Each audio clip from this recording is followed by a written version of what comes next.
So today we're going to talk about elasticity, and this is chapter 4 in the text. So in words, elasticity is a measure of how buyers and sellers respond to changes in price. So we know from the law of demand that there's an inverse relationship when it comes to consumers. Higher price means lower quantity demanded and the other way around, but we haven't said anything about, how much more would they want to buy if the price fell. In terms of producers, the law of supply says that when the price increases, the quantity supply will also increase. If you remember, there's a positive relationship. But if the price increases, we didn't say anything about how much more a firm would want to offer sale. So elasticity is about the degree of sensitivity that consumers and firms have with respect to a change in the price. So let's just look at two different demand curves. So suppose we have a flat demand curve like this. Then for a given price change, such as that shown here, for this demand curve, the quantity change will be quite large, okay?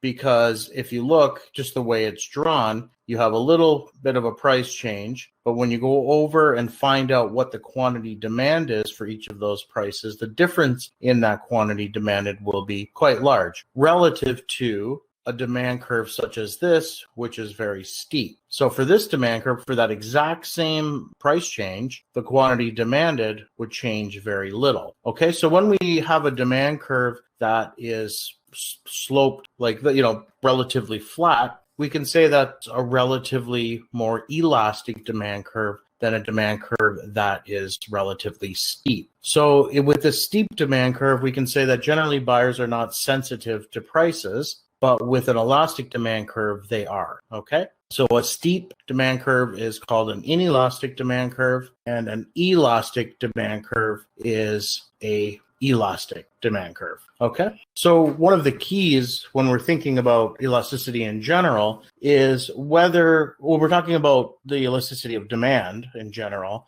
we're thinking about whether buyers can easily do without or easily substitute. If it's true for both of those, then the consumers then are likely going to be very sensitive to the price because they can easily just do without, not buy it, or they can substitute, okay? Now, in general, we calculate or measure elasticity with a simple formula, and it's just the ratio of the percent change in the quantity demanded to the percent change in price. In the previous diagram, for any given price change, the change in quantity was very, much smaller for the inelastic demand curve and much larger for the elastic demand curve. But along any linear demand curve, no matter how steep or flat it is, if we look at percentage changes, we're going to see a similar pattern along that demand curve. So we'll talk about that in a moment. But just in general, when we're thinking of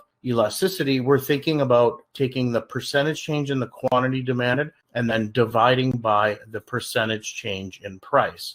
Now, can someone tell me why we would always expect this calculation to be negative? You can type that in the chat function. Can I see it here? That's right, it's negatively sloped. So if we have a positive percentage change in price, that means we're going to expect a negative percentage change in the quantity demanded and the other way around, okay? So sometimes when we write the elasticity of demand, the price elasticity of demand, the actual number or coefficient, sometimes this is called, sometimes we'll just leave it as positive because we just know it's always going to be negative. So let's go through an example. So along a linear demand curve, we can calculate this formula, percentage change in the quantity demanded over the percentage change in price. So we can take any two prices and then have their corresponding quantities, and then we could calculate the elasticity of demand. So let's do that. Let's look at the price 3 and 4, okay? So if we start at 3 and increase to 4, then the formula here would give us negative 1.5. So let's go through this. So, and actually maybe I'll just do a primer on percentage change in the whiteboard here before we do that. So give me one sec. So a percentage change is simply the change. Okay, so actually I'll write it as new minus old. Okay, so we're usually thinking of two different number. So for example, if gas prices today are $1.20 and tomorrow they are $1.40, the new number would be the $1.40 and the old one would be $1.30. So we take that difference and then we divide it by the old number, and then we multiply this whole thing by 100. Okay, so so this is multiplied by 100. So suppose gas prices are $1.40. Sorry, it's hard to draw on this. I'm going to redo this. So it's going to be new minus old. That whole thing will be multiplied by 100. Okay, so let's suppose today, or let's say yesterday, gas prices were $1.30 a liter, and today they are $1.40. So in terms of a percent, how much did they increase? Well, we take the difference. We know the difference is 10 cents, right? And then we're going to take that and divide it by 130. So we're looking at the difference as a proportion of what it was yesterday. Okay, does anyone want to do that? And then we multiply this by 100. Does anyone want to do that calculation for me and type it in the chat? No, apologies for that. I just made the correction. So the correct calculation is indicated here. So if I take 0.1 and divide it by 1.40, multiply it by 100, what do I get? So one of you has said the right answer so far. Does anyone else want to give that a try? Okay, so I get 7.1%. So again, we're going to take the difference, which is 10 cents, and then divide it by what it was before, which is 1.30. Oh yeah, and I get 7.7. So it's rounded up at 7.7%. Okay. Now, if I were to say how much lower were gas prices yesterday compared to today, how would I calculate that? So we know that the difference is still 10 cents, but if I'm saying, if I'm comparing what it was yesterday to today, we're going to divide it by 140. Okay. And so that will equal, I think, what someone had before, which was the 7.1. So 0.10 divided by 1.40 is 7.1. Yeah. So we could do, 7.1%. So it'll be 7.1%. So in the context of the second scenario, the new then would be yesterday's, and then the old would be today's, because we're asking, compared to today, how much lower was it yesterday? Okay. Is that a question? In the text, in the material, it was mentioning, since you don't know, like in terms of the changes, that you would do an average. So if you look at the two prices, then you take the average of the two and divide the change. So wouldn't it be 10 cents divided by $1.35? Yeah, that's right. We'll get there. Well, I've just introduced the concept of percentage change, but that's a good point. So yeah, we'll get there in a sec. That's a good point. So if we look at it the other way around, we'll get that the percentage change is 7.1. It depends on if where we are initially. So a percentage change is just the change, which is always going to be the same between the two numbers, but divided by what either the first number or the second number. It depends on the context. So in the context of, how much higher is it today compared to yesterday? Well, it is 7.7% higher. If you ask how much lower was it yesterday compared to today, you would say it's 7.1% lower. So in the first case, we're at 140, and we're looking to see what happened before. The other case, we're saying, okay, 130, we're at 140, and then it was 130. So the point here is being the percentage change will be different depending on the context, depending on which price you're going from and going to. Okay, so that's just how a percentage change works. And I mean, you could think of many different examples. When you look at the stock quote, it'll usually give you a percentage there, and that's usually the current price minus yesterday's price divided by yesterday's price times 100. So it's telling you the percentage increase compared to yesterday. So now let's go back to our lecture notes. So again, the elasticity formula is the percentage change in the quantity divided by the percentage change in the price. So if we're going from $3 to $4, right, the quantity then is going to go from 500 to 250, right? We're increasing the price, so the quantity is going to fall. So the percentage change in the quantity is going to be 250 minus 500 divided by 500. Okay, well, I'm not going to multiply the top and the bottom by 100, but you could, it just cancels. So in that case, we get negative 0.5. So clearly, and that's 50%, right? So clearly when the price goes from 3 to 4, the quantity falls by 50%. Now we need to do the percentage change in the price. The percentage change in the price is going to be obtained from the same formula, new minus old over old. So the new price is 4, the old price is 3, or the previous price is 3, and then you divide that by 3. So we're looking at the change as a proportion of what it was. Here we're looking at the change divided by, or as a proportion of what it was. It was 500, now it's 250. So if we do that, we get that the elasticity measure is negative 1.5. So that's basically saying that the percentage change in the quantity is 1.5 times higher than the percentage change in the price. The percentage change in the price here, this increase from 3 to 4 is 33%, right? And then the percentage change in the quantity demanded was 50%. Now, if we do this from $4 to $3, so if we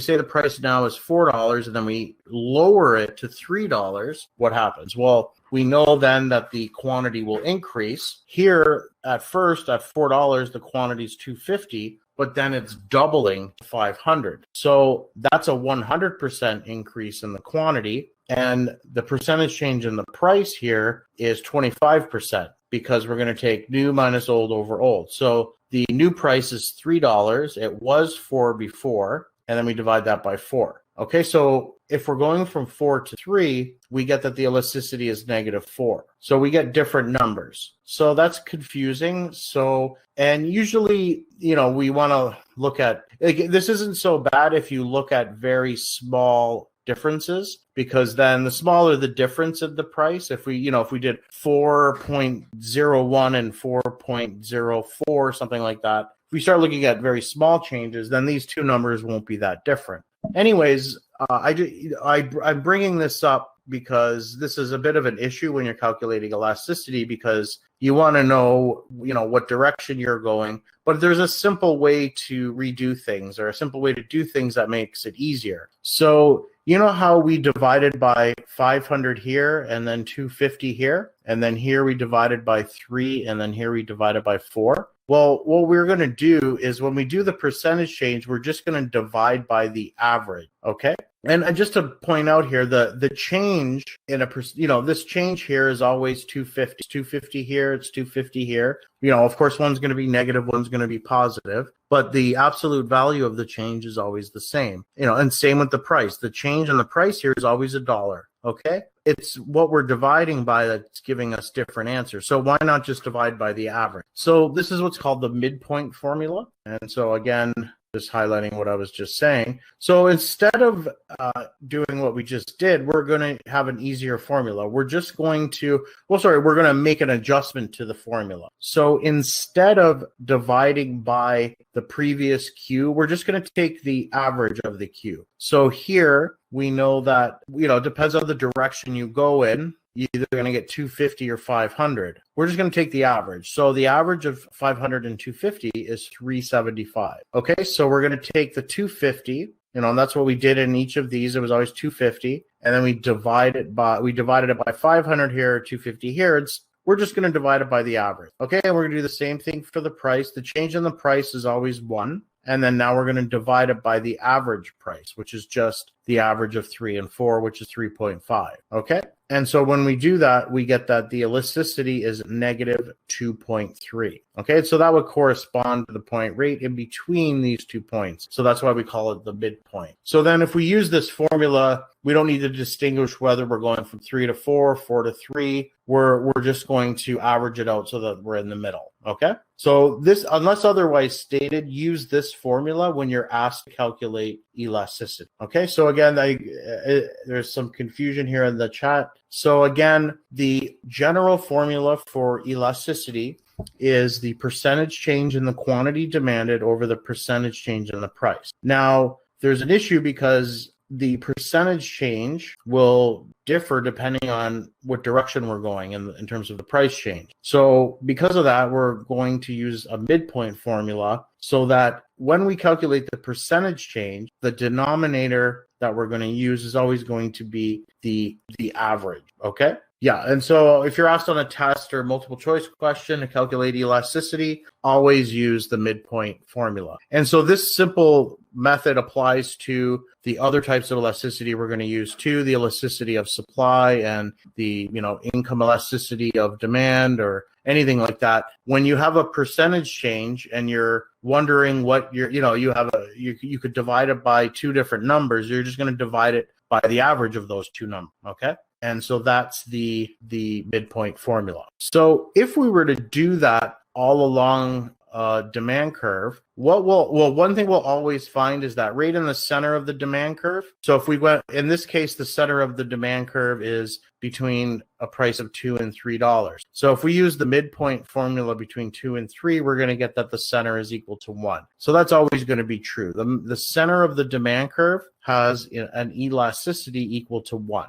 And another important pattern is that anything to the left here, this upper portion, the elasticity value that you will get will be greater than 1. Okay, and then anything to the right will be less than 1. And it's important to just take a step back and think about what these numbers mean. If the number is equal to 9, that means that for, say, a 1% increase in the price, the quantity demanded will increase 9 times that. So it'll be 9%. So the percentage change in price, the price will change by a certain percentage. If the elasticity is greater than 1, then the percentage change in the quantity demanded will be greater than 1. Again, another example would be, we'll use this 9 again. If the percentage change in the price was 10%, then we're going to multiply that by 9, which would be 90%. So that means that the percentage change of the quantity demanded would change by 90% for a 10% change in the price.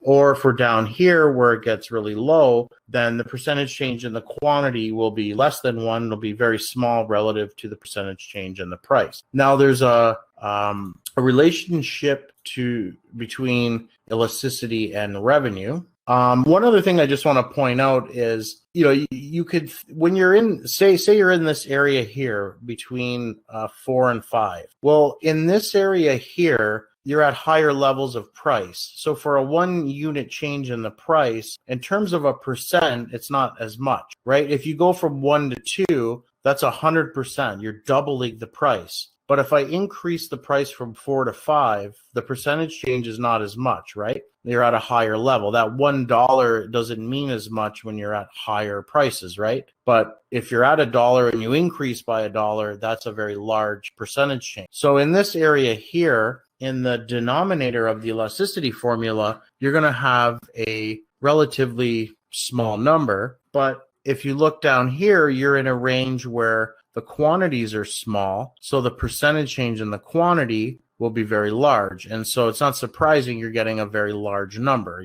The numerator is going to be large relative to the denominator. And then when you're down in this area, everything's just the reverse. So here, if you were to get any linear demand curve will have this pattern. The numbers might be a bit different, but you're going to get a 1 in the middle, and then you're going to get that these here are going to be greater than 1, and we're going to call that the elastic portion of the demand curve. And the ones here, this area here to the right of the center we're going to call inelastic. So again, elastic is when the percentage change in the quantity is very high relative to a percentage change in price. And actually, more specifically, is when the percentage change in the quantity is more than 1. And if it's less than 1, then we say it's inelastic. And then when it's equal to 1, we just say unitary elastic. So there's a relationship between elasticity and revenue along a linear demand curve. So again, this is just what we had before. So now what I'm going to do is on the bottom here, I'm going to plot revenue. Revenue is simple. It's just price times quantity. So here,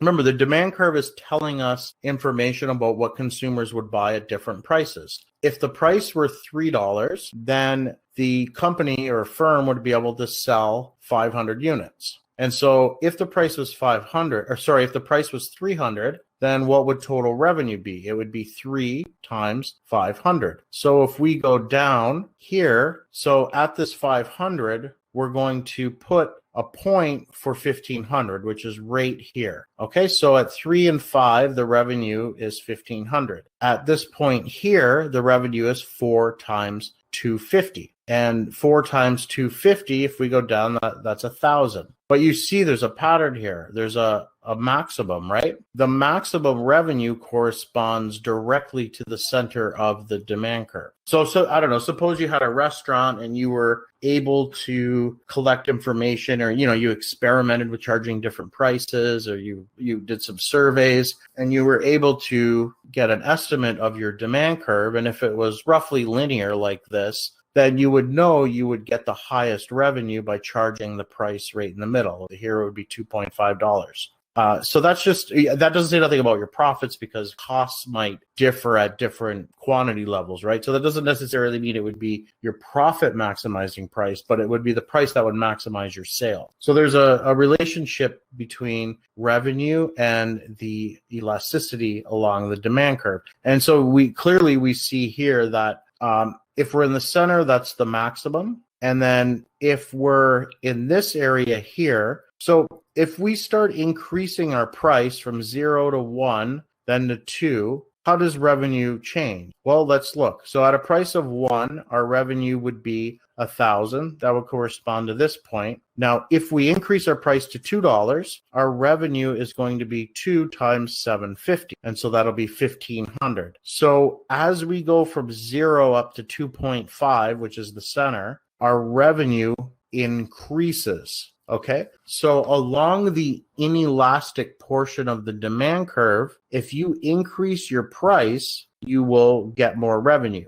And if you just think about it intuitively, along that portion, the percentage change in the quantity demanded is less than the percentage change in the price. So you're basically increasing the price, but you're not losing as much. You're not losing so much sales that your revenue falls, right? But then if you look at points to the left of here, revenue starts to fall. So if you start increasing the price above 250, which is the center of the demand curve, your revenue is going to start to fall. Okay, so again, the center's at 250. That's the maximum revenue. And a good rule of thumb, because you're going to be asked questions about this, you're going to be asked, okay, well, we observed a price increase and then we've observed this quantity change. Is that the elastic portion or the inelastic portion? Well, you'll need to see how revenue changes. So a rule of thumb is if you can make more revenue by increasing the price, then you must be on the inelastic portion. So if you observe an increase in the price and you observe that revenue increases, well, then you're on the inelastic portion. And if you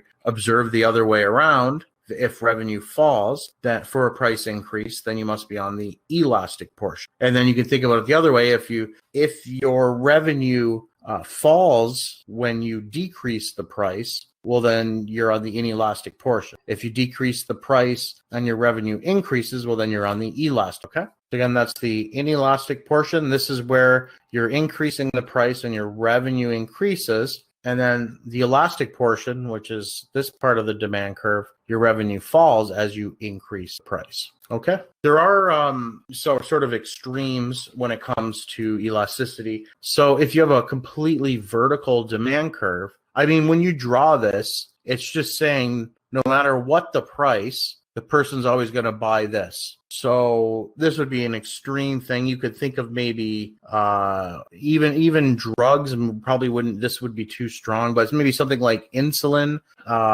where if you don't have it, you'll die. Like life-saving medicine, then you're willing to pay any price. Like whatever the price is, you don't care, you need it, you're going to buy it. Of course, at certain prices that are just very high and unreasonable, the demand curve would likely be zero, right? Because, people can't afford, you couldn't afford $1 billion for the drug. But, for a reasonable range, if we wanted to represent the demand curve for insulin, it would make sense to draw it like this. Okay, so part of our model now is, we have a story around what the slopes of the demand curve mean, right? So if when we draw something steep like this, we're saying that the amount that the consumers are going to buy is pretty much fixed. And so we would get an elasticity coefficient of 0. That's clear because if you think of what the formula is, it's the percentage change in the quantity demanded divided by the percentage change in price. Well, no matter what the percentage change in the price is, there's going to be no change in the quantity demanded. So the percentage change in the quantity demanded is always going to be 0.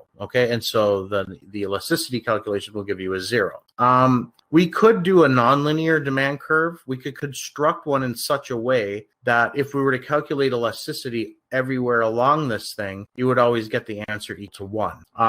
Don't worry too much about this. We're not going to do nonlinear demand curves in this course, but just so you know that you could do that. So that would be sort of in the middle, but we're not going to deal with nonlinear demand curves. Now, the other extreme would be if you were to draw the demand curve perfectly horizontal. So what does this mean? This is basically saying that, there's only one price. And, you could sell if you're thinking of a firm facing this demand curve, it basically means they can charge a single price and sell as much as they want. If they charge even a tiny fraction above, their sales will go to 0. And so if we were to think about the formula again, the percentage change in the quantity demanded, if you do a percentage change, if you're going, so if you do new minus old over old, and your old is equal to 0, well then if you divide by 0, it's infinite. So here it's the extreme of sensitivity, right? So if the percentage change in the price is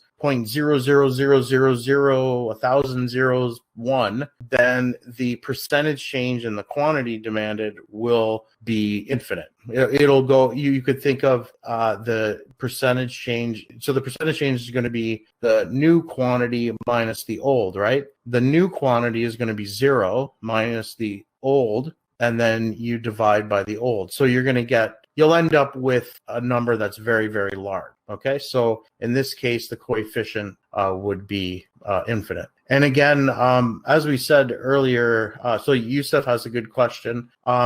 Because we know the demand curve is always downward sloping, when we write the coefficient, we just take out the negative because we know it's always going to be negative. It's just a way to simplify things. So here, this should be a negative. But of course, these extremes where there's no such thing as a negative 0. You're just saying 0. And then of course, this would be a very large number, and they want to, in the example where it's not exactly, but anyways, we don't want to get too much into the mathematical details. You don't need to get into that too much for this course. But, here, when we draw a vertical line for a demand curve, we're saying that the quantity is fixed. The consumers will buy that quantity regardless of the price. And then here, we have the other extreme where they basically have no freedom. The price is fixed. Here, the quantity is fixed. Here, the price is fixed. And we'll use this demand curve later on in the course. It would represent the demand curve that a firm in a perfectly competitive environment would face, because they're a very little small player and there's thousands of other sellers. So they really have no influence over the market. So they'd only be able to just sell. They just sell as much as they can at the market. Okay, so let's see if you were following along. So the first one here says, what would happen to total revenue in each of the circumstances below? So for the first one, it says that elasticity is greater than 1. So we're talking about the elastic portion of the demand curve, and the price falls. What would happen to revenue? So I'll just open up a poll here. So would revenue increase, decrease, or would there be no change?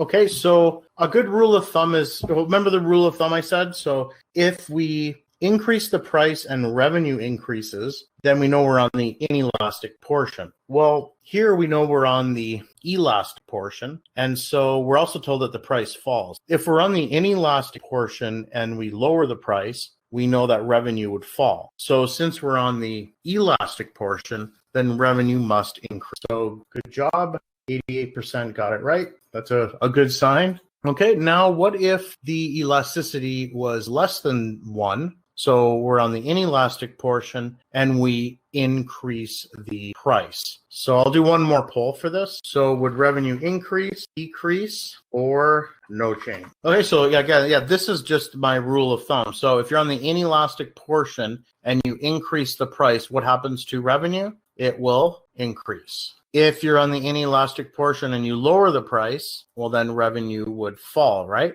And if you're on the elastic portion, so if you're on the elastic portion, you could just think loosely that I'm going to lose a lot of sales if I increase my price because the percentage change in the quantity demanded will be much higher than the percentage change in price. So I'll lose out on revenue. And so total revenue would fall. And what do we call it if the coefficient is equal to 1? Well, in this case, it's unitary elastic, so we would say no change. Okay, so just a recap. So the elasticity coefficient is obtained from that formula. And again, it's a number that measures the responsiveness of quantity demanded to a change in price. If that number is less than 1, we say that it's inelastic demand, and so the quantity demanded is not very responsive to a price change. If it's elastic, then that coefficient will be greater than 1, so the percentage change in the quantity demanded will be greater than the percentage change in the price. Unitary demand is where the percentage change in the quantity demanded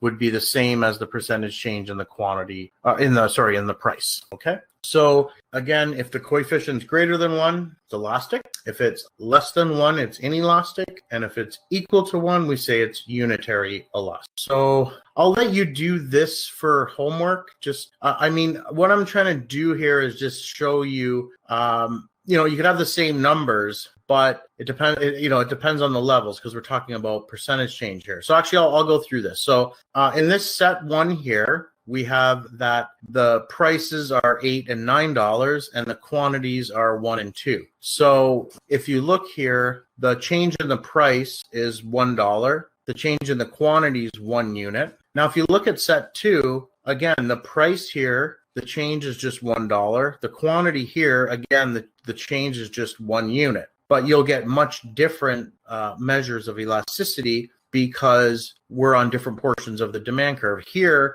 we're at a very high price, so a $1 change in price in terms of a percent is very small, but a 1 unit change in quantity here is very large, right? So you don't even need to do the calculations. You could see here that the percentage change in the quantity demanded is going to be quite high. If we do the midpoint formula, it's going to be 1 divided by 1.5. So, it'll be fairly large compared to this. Here, we're going to take $1 and then divide it by 8.5. So that's going to be a very small number. So remember, elasticity is the percentage change in the quantity over the percentage change in the price. Here, the percentage change in the price is going to be very small. Here, and the percentage change in the quantity demand is going to be very high. So this is going to be elastic. Now, if we look here, so I'll put that up. So for set 1, if we actually were to calculate that, we're going to use the midpoint formula. That's where this 1.5 is coming from and 8.5. We're going to get elasticity as 5.67.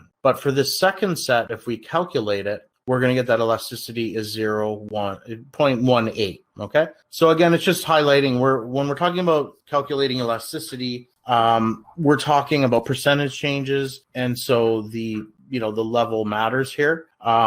But if you were to just think of not the percentage change, but just the difference here, you might think, okay, well, in either case, when I change the price by $1, the quantity changes by 1 unit. But when we're thinking of elasticity, the measure of elasticity is the percentage change, okay? So what are some determinants of the elasticity of demand? So now we're just thinking in general, what would cause buyers to be more or less sensitive to price changes? Well, I kind of already alluded to this at the beginning. Remember, I said the 2 key terms that matter are doing without or being able to substitute. So the substitute one is important. So if there's a lot of substitutes to a product, then you would expect to see the percentage change in the quantity being quite high for a given percentage change in price. And that's because they could easily substitute to other goods. So a good example would be in the grocery store. If you have yellow beans and green beans beside each other,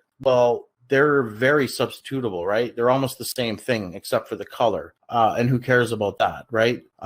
Whether they're yellow beans or red beans, they taste the same, doesn't matter. So the price difference can be too much between the two. It probably shouldn't be much at all. Some people may prefer a color, so it's not, they're not perfect substitutes, but they're very close substitutes. So, if the price were to increase of one of them by 10 or 15%, then you would expect the percentage change in quantity to be quite high. If you put two products together that are completely unrelated, then there shouldn't be any, that would be a different thing. Or you can think about we'll see what these other categories are. So another important determinant is just the proportion of income that good represents. So, things like bubble gum or something like that, a 10% change in the price doesn't really hurt your pocketbook too much. So it might not have that much of an impact on how much, on the sensitivity of buyers. But if you're shopping for new cars, a 10% difference could, you're talking about maybe $1,000 or so. Or if you're looking at homes, that could be a big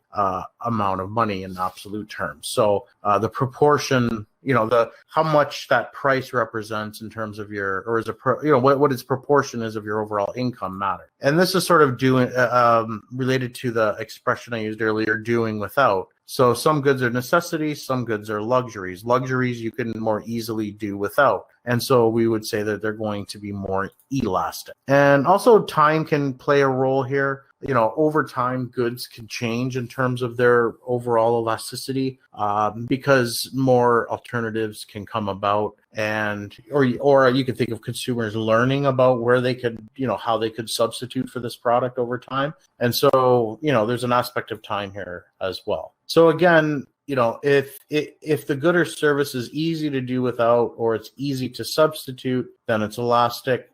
If it's not easy to do without, or there's no substitutes, then we would say that good is inelastic. Can anyone give me an example of a good that would be inelastic? What's something you maybe buy often that's not easy to do without, or not easy to substitute? Yeah. So that's a good point. Some of the stuff that you're bringing up. So yeah, milk, toilet paper. So and so this is where the context can matter. So if I'm talking about a certain brand of toilet paper, well, the demand for that might be somewhat elastic because you have lots of substitutes. But if I'm talking about toilet paper in general, that's very difficult to do, you can't, I don't know, I don't even want to think about what you could substitute it with or whatever, but, another one would be, things like eggs. There's really no substitutes for eggs in general. You could argue maybe tofu or some other type of protein from, but they're really unique things. Right? So they're healthy for you. They're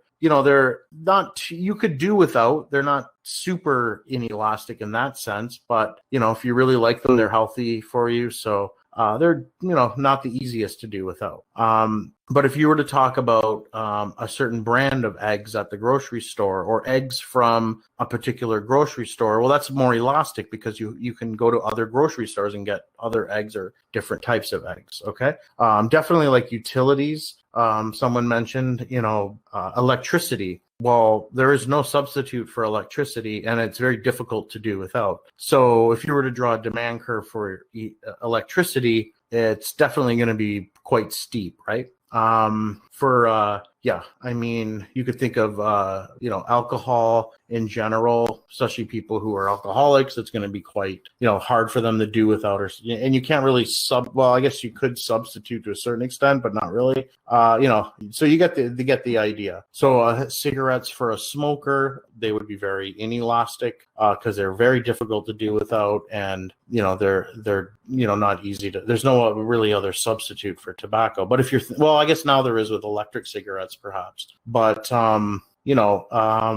that's the idea. So yeah, so I think you got the point there. So they're, different goods have score differently in terms of a consumer's ability to do without or substitute. I just had a question. Yeah, Sorry. go ahead. You mentioned how there's certain types of goods or products that are elastic in nature and inelastic, but then if you plotted those same products on curve individually, is there still various points of elasticity on that curve for that specific product? So if we're saying cigarettes are inelastic, then how we plotted on the curve is still that. Yeah.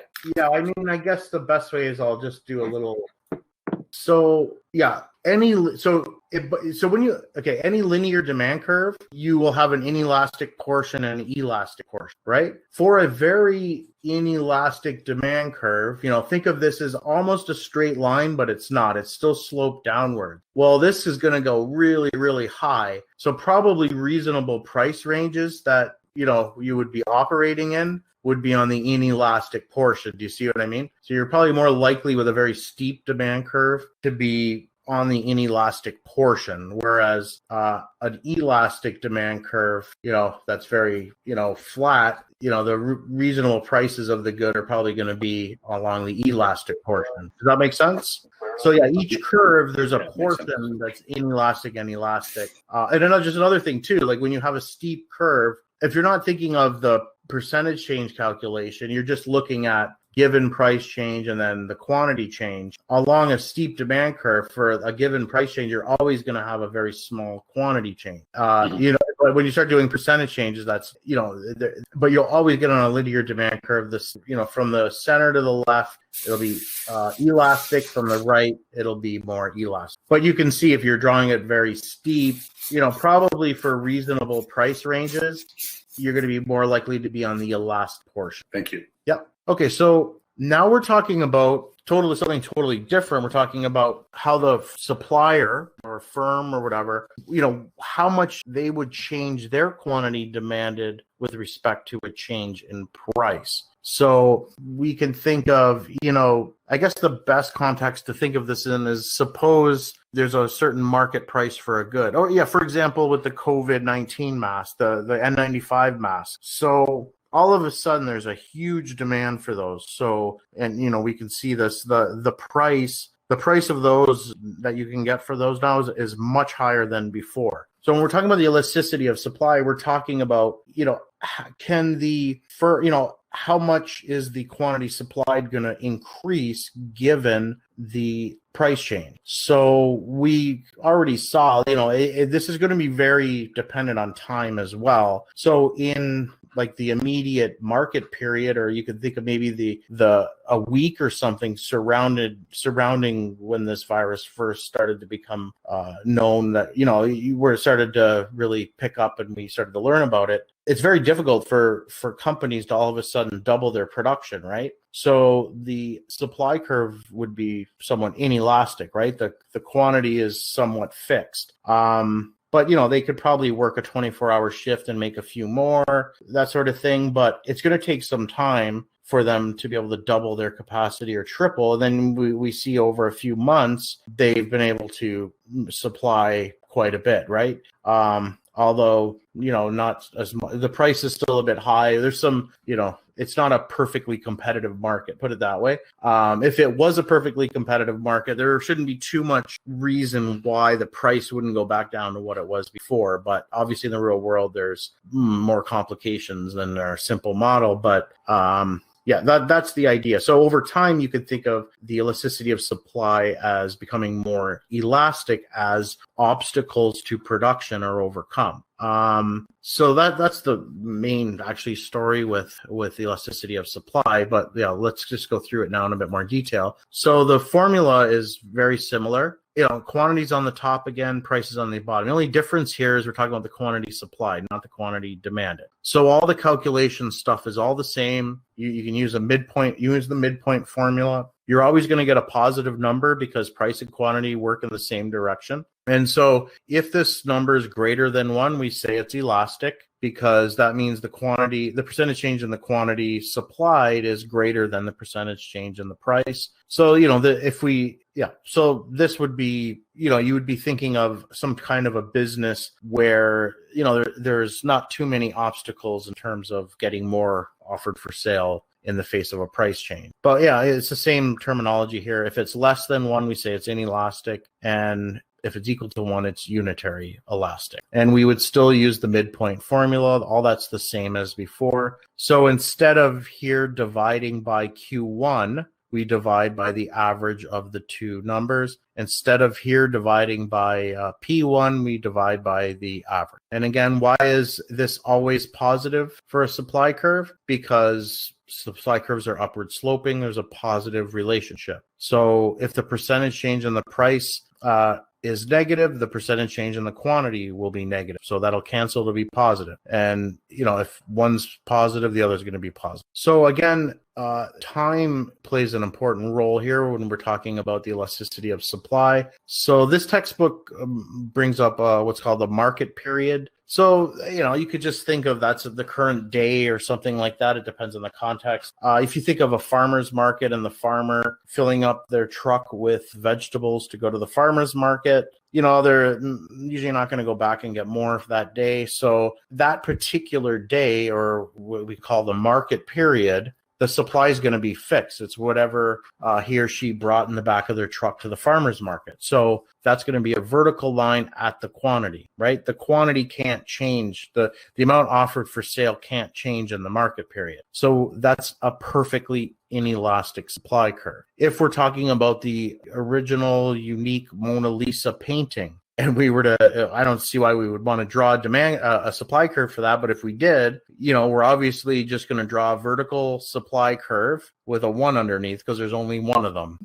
That's so perfectly inelastic supply. We're just drawing a vertical line at the quantity, and that quantity is fixed for the period we're talking about in the market. So no matter what the price is in the market period, the quantity's fixed. If the farmer goes to the market and finds out they can get $100 for a green pepper, well, they only got what they have in the back of the truck. So the quantity isn't going to change. Of course, over time, if those prices remain, then they're going to bring more and more to the farmer's market because they want to make more money. And then we would have a more elastic supply curve. So we can think of the supply curve as becoming more elastic as time passes, or we can think of the market period, or we can think of the short run or long run. So so time's an important element when it comes to the elasticity of supply. So now let's think about the two curves, the demand and the supply curve, and then, one of them shifting when one of them say inelastic. So for example, if we were to think about here we have a concert. So we have concert tickets for a single event. So when we think about that, there's only a certain number of, I guess when we think about this type of concert, it's with seats, right? So there's only a set number of seats. So the quantity is fixed, right? So in this example here, there's 17,000 seats. So if demand's higher than expected, okay, so I think in this example, I just can't remember the context. Oh yeah, so let's just suppose the price is $40 for a ticket, right? So if demand is D3, represented by this curve, well, then they'll only sell 14,000 tickets, right? They won't sell out.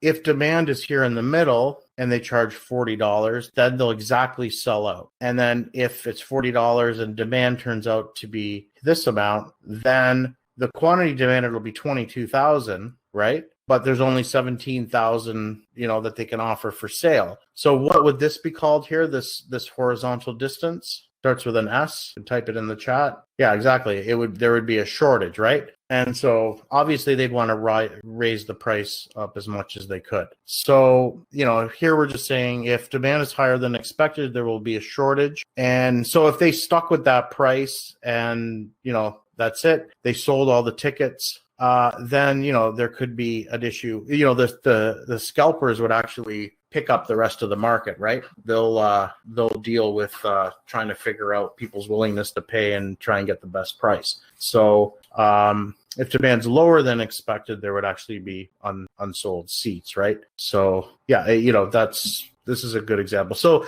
essentially, the main pattern to think about is if you have a demand curve shifting on an inelastic supply curve, you can see wide swings in the price change. An example of that would say be gasoline. When there's shifts in demand, you tend to see, shifts in the price.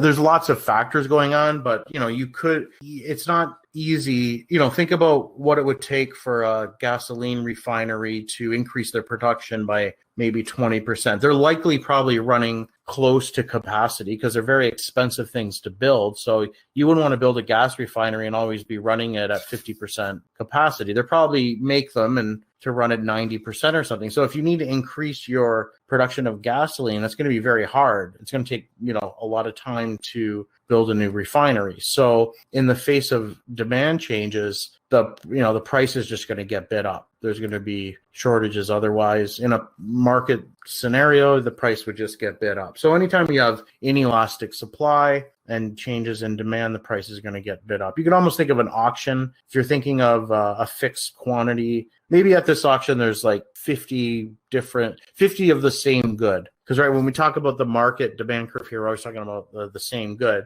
And so, or just think of, auction's kind of a good example, I guess. So, at the auction, they're just going to auction off the same good 30 times in a row. Well, and then think of maybe the average price that they sell for. Well, if there's double the people there, all of a sudden a busload of people find out about this, drive by this auction and they stop by and they want to look at it. There's going to be more demand. So what's going to happen to the average price? It's just going to be higher. There's no way to get any more of the quantity there, we're assuming. If there was, like if the auctioneer could go out into the truck in the back, park there and bring more stuff into the auction to sell when they realize there's more demand, then, the price isn't going to get bid up as much. And so the average price you could think of wouldn't be as high. So that's sort of the idea. You could just think it's very intuitive. If you have fixed supply and higher demand in a market situation, the price is just going to get bid up. So the people with the higher willingness to pay will end up paying more. So I'll go over those two in general now. So here we have a given shift in the supply curve where it's shifting to the left. Now, suppose we have this elastic demand curve. Okay. So if the supply curve shifts to the left on this demand curve, what's the effect on price? Well, it's this little amount here. Okay. So here the story is demand is fixed, but supply changes. So it kind of makes sense that if the demand curve is elastic, then, the price isn't going to change all that much. Okay. So here you're going to have the supply curve shifting from S1 to S0. And as this price goes up, this is an elastic demand curve. So, when the supply shifts to the left, there's going to be the price wanting to increase, but it can't go up too far because a lot of people will just do without or substitute because it's, generally an elastic good.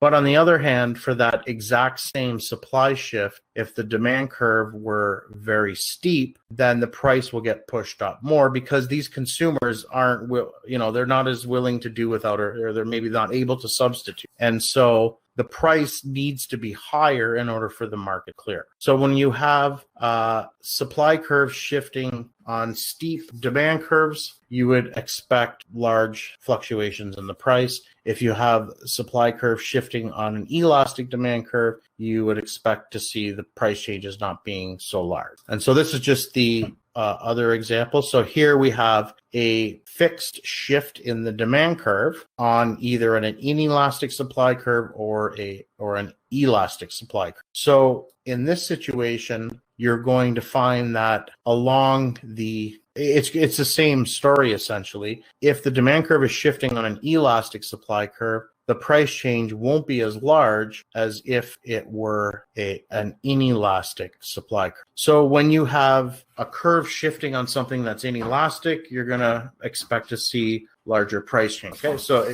so if you have if both the supply and the demand curve are inelastic and either one of them shifts, the price changes can be quite large. So in terms of a model, if we see something in the real world where the price changes fluctuate up and down a lot, that could be indicating that either the supply or the demand curve or both are inelastic. And so you kind of see this with oil prices. They do swing around a bit, compared to something like price of clothing or something like that. And if you were to draw a graph of the price of oil or the price of gasoline over time, you're going to see it moving around. There's going to be a lot of variability compared to maybe something like the price of clothing or I don't know, computer monitors or something like that. Okay. But I mean, in the real world, there's a lot of other complicated, you could spend your whole career being an expert on the oil market, right? There's a lot going on there, and there's a lot of non-market things going. There's cartels, there's collusion.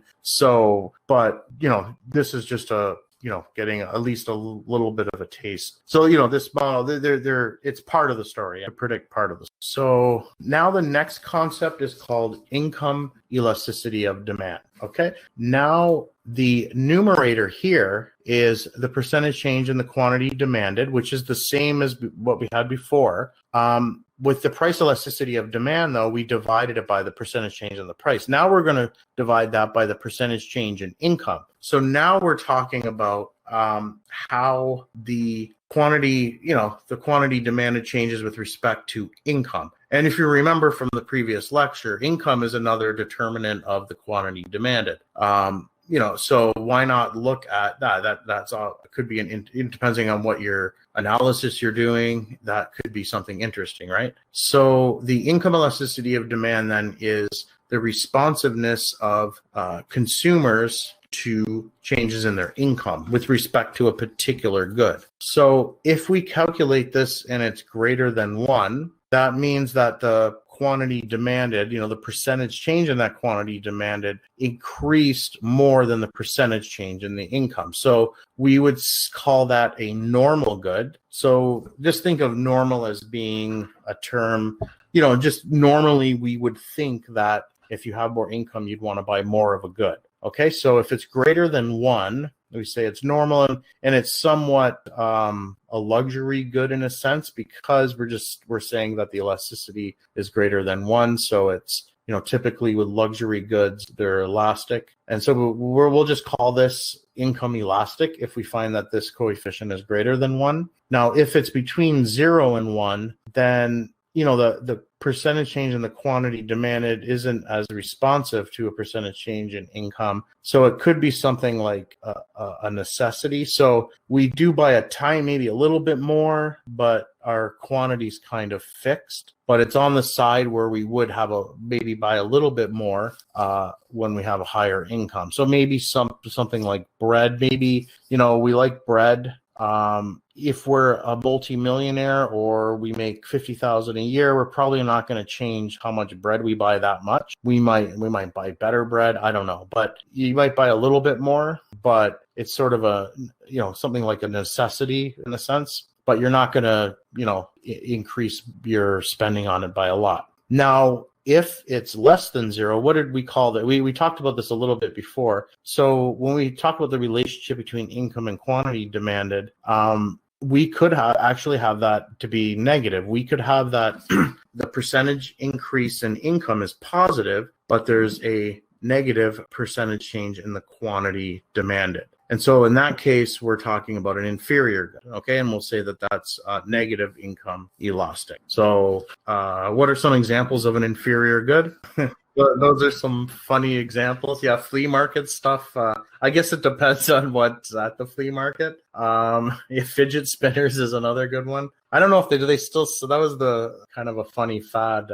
Those are a good example. Those are a good example of a good that has elastic demand. Like they're easy to do without. Oh, I guess I'm not too sure what you would substitute that with, but. Anything, what are some things you guys would buy less of when your income's higher, when you become professionals? Well, things like, I don't know, when I was a undergrad student, I would buy, I remember being young, I'd have no problem with $1 package of chicken wieners and the cheap buns from the grocery store. I can get a few meals out of that for $2, and then I have money to go out on the weekend. No problem. I had no problem with that. But when I got my income's higher, when I got a job and everything, I wasn't buying those things anymore. Things like craft dinner and lower quality foods and stuff like that. Microwave lunches and steak, I would think, would be more of a not an inferior good, but maybe a normal good, but it depends on the quality of the steak. Yeah,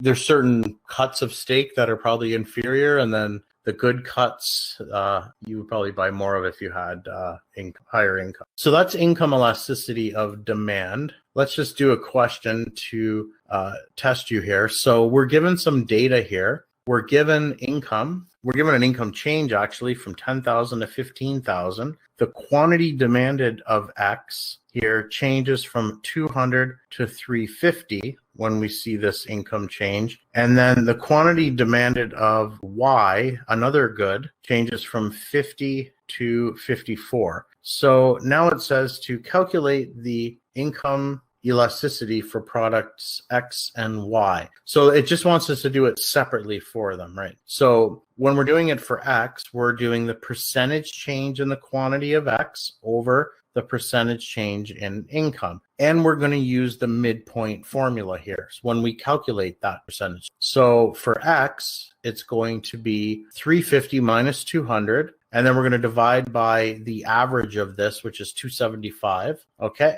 And then we don't need to have the times 100 here because there's a big divide, this whole thing's being divided by that. So these just cancel.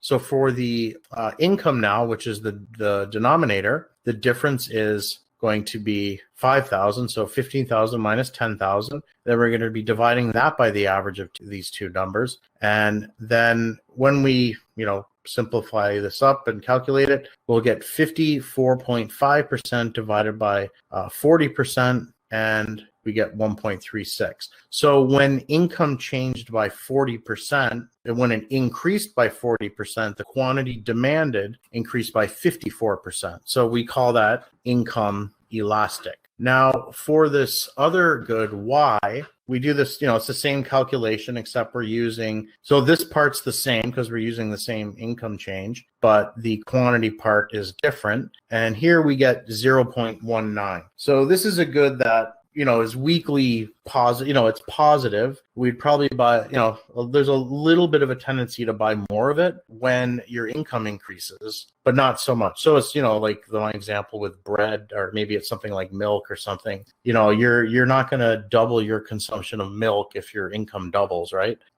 It's just, you buy it in sort of at a fixed amount. But it's not an inferior good. So we know, because both of those coefficients were greater than 0, both are considered normal goods. Okay, but X is, more, it's income elastic, we would call it, and then Y is more of a necessity. Okay, so the last concept is called the cross price elasticity of demand. So here in the numerator, we have the percentage change in the quantity demanded, as we did before, except for the elasticity of supply. But on the bottom now, we're looking at the percentage change in the price of another good. So, the price elasticity of demand we looked at before, the quantity in the numerator was related to the price of the good we were talking about was, these figures were for the one particular good. Here we're talking about the percentage change in the quantity demanded of, say, product A with respect to a percentage change in the price of product B. So now we're thinking about, okay, if there's a percentage change in the price of one good, how does that affect what people would want to buy of another good? And remember, goods can be related.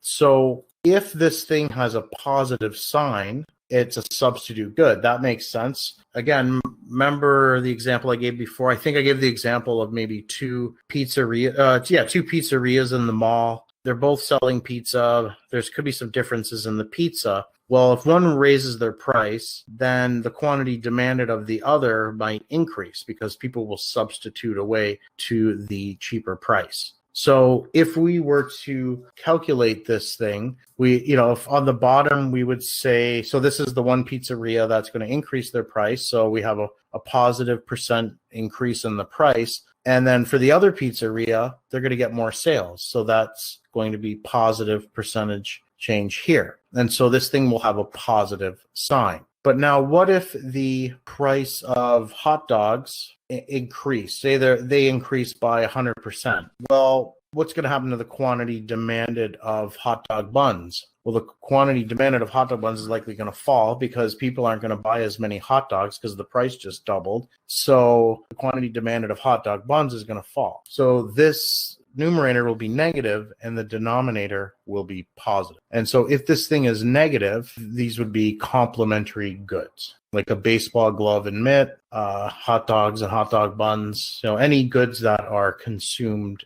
together. If, we calculate this and it's close to zero, well, then they're independent goods. The percentage change in the price of a computer monitor isn't going to impact the percentage change in the quantity demanded for bread, right? So if it's positive, it substitutes, and if it's negative, it's complements. So let's look at an example for this type of elasticity. So here we have margarine and butter. So margarine, and I don't even know what that's, it's a substitute for butter. It doesn't taste as good. And I think when I was growing up, I think they had some idea that this was supposed to be healthier for you than butter, but they found out it's actually worse for you. But margarine's, some kind of a substitute for butter. It's some kind of a vegetable fat, I think. So suppose that when the price of margarine is $1.50, the quantity demanded is 5,000. When the price of butter is $3, the quantity demanded is 1,000. When the price of margarine is $2.10, the quantity demanded falls from 5,000 to 3,200. And importantly here, actually, the price of butter is the same here. So this is telling you something. So if this quantity of butter is changing, but its own price stayed the same, then, what else could be impacting that? Well, we're assuming here that it has to be the price of margarine. That's the only other thing changing that could affect this quantity demanded. Remember, the quantity demanded of a good is a function of price, income, and other things including the price of related goods. So here we have the price of a related good changed, not the price of the good itself. And so that's what's driving this. So to calculate cross-price elasticity demand, we take the percentage change. So here we're going to calculate the cross-price elasticity of margarine and butter. Here it's easy to see which one we're interested in. So we know we're interested in the percentage change in the quantity of butter, right? Because its price never changed. So there's no way on the on the denominator, we could have, on the denominator, we need to have a percentage change in price. Well, this doesn't change, so it has to be this one. So in the numerator, we have that the percentage change in the quantity demanded of butter changed by 1,000 divided by 1,500 times 100. And again, these hundreds can just be scratched off because they cancel anyways. And on the bottom, the percentage change in the price is 210 minus 150, so we get the 0.6, and then we take the average of these two numbers as 1.8. And here again, I didn't go over it, but the difference between these two numbers is 1,000, and the average of these two numbers is 1,500. So we do the calculation and we get +2. So in this case, we clearly see that they're substitute goods and they're very closely related. And you can see, the elasticity is pretty high. So if the price of the cross-price elasticity is very high, I should say. So if the price of margarine increases by 10%, the percentage change in the quantity demanded of butter will change by twice that amount at 20%, right? It's, this is 2 times higher. And I'll just do something on the whiteboard here again. So let's just go back to the price elasticity of demand. So suppose the price elasticity of demand for a good is equal to 2.5, right? So when we know the formula, the elasticity of demand is equal to the percentage change in the quantity demanded,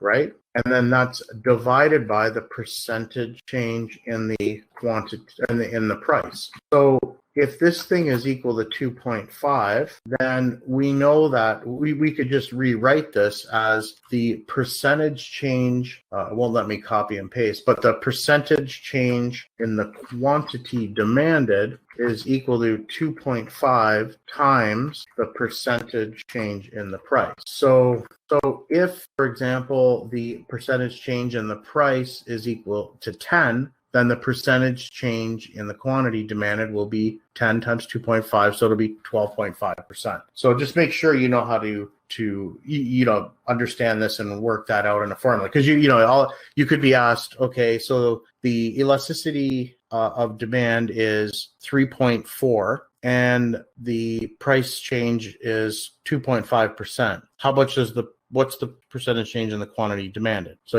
all you do to, you just think about it intuitively or just rearrange the general formula for elasticity. Okay, so this is an overall summary of the elasticity coefficients. So the price elasticity of demand and supply, we're just going to, again, remember that we don't care about the sign, because if it's demand, it's always going to be negative. If it's supply, it's always going to be positive. So here we have everything on the positive side of the number line. So, below 1 is inelastic, above 1 is elastic. For income elasticity, it could be negative or positive. If it's negative, it's an inferior good. If it's positive, it's a normal good. And if the number is quite large, we say it's more of a luxury. Cross price elasticity, if it's negative, it's a complement good. If it's positive, it's a substitute. Okay, so I think I'll end it there for tonight.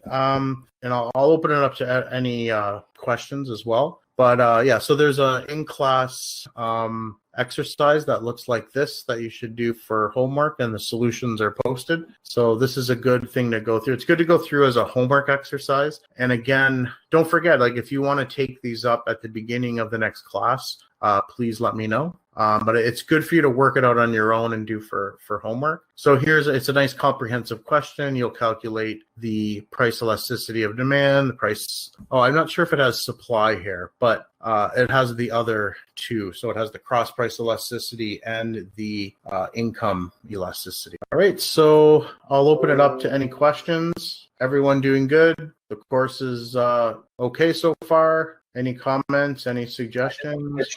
I think there was a section in the book about elasticity and taxes. Do we have to go through that or no? Oh, good question. No, I decided before to take that out, so you don't need to worry about it. So you can skip that section, because we didn't cover taxes in the previous chapter. So yeah, we can leave that one out. And the post-class quizzes. So let's just bring up the schedule.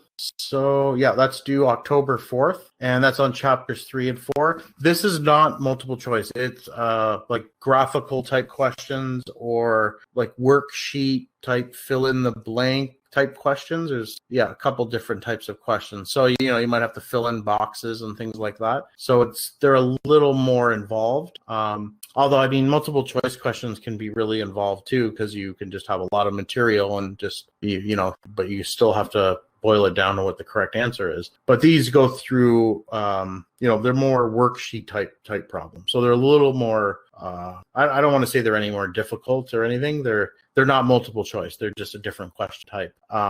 And yeah, you'll do the links obviously in Slate, but it'll bring you into the Connect platform to do that. And I believe you have 2 attempts. You'll get different, you'll get either different numbers or slightly different questions for each of the attempts. So they're worth 2.5% each for a total of 10%. So the marks for each are a little more. I will drop the lowest one of these, so you get sort of one freebie. But Pavel, I'm not sure what you mean by the format. So the pre-class quizzes are a little more easier, because they're just, I don't want to test you really hard on the material before the class, right? So they're a little more knowledge-based. These ones will be a little more calculation-based. Does that make sense? Okay, perfect. Anyone else have any questions? You can speak into the mic too if you want. Is that quiz done through the eConnect website as well? Or is that a different? Yeah, let me. That's a good. You know what? I'll bring up our Slate site and just make sure you're aware where it is, and then everyone will see. Thanks. So, sorry. So I actually have a button right on the main Slate site here. So you'll click on this. I'll go in as a student, because I just want to see what it actually does. So if you click on this, you'll get. So we're still in Slate. It gives you the links. So if we want to do the first one, you'll click on it and then click launch, and it brings you into, you might already be signed in. I'm not sure why it's asking me to sign in. Okay, so it says, sorry, only students with access can sign in here. So I can't really, but anyways, that's all you have to do. It'll bring you into the Connect to complete the post-class quiz. And the marks will automatically be synced over into Slate. It's below the pre-class quizzes. So Pardon?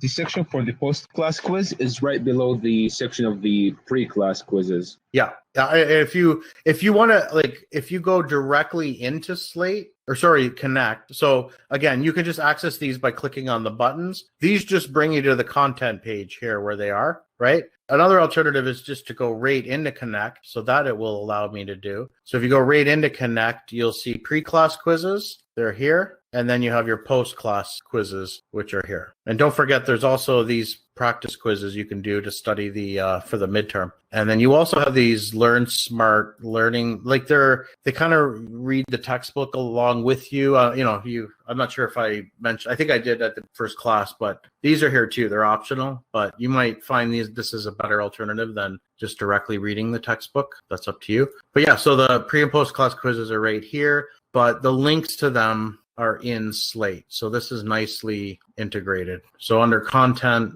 they're right here. Pre-class quizzes and post-class quizzes. And those self-check ones, the ungraded, just practice ones are there as well. And the buttons on the main page are going right to that content. Make sense? Yep. Okay.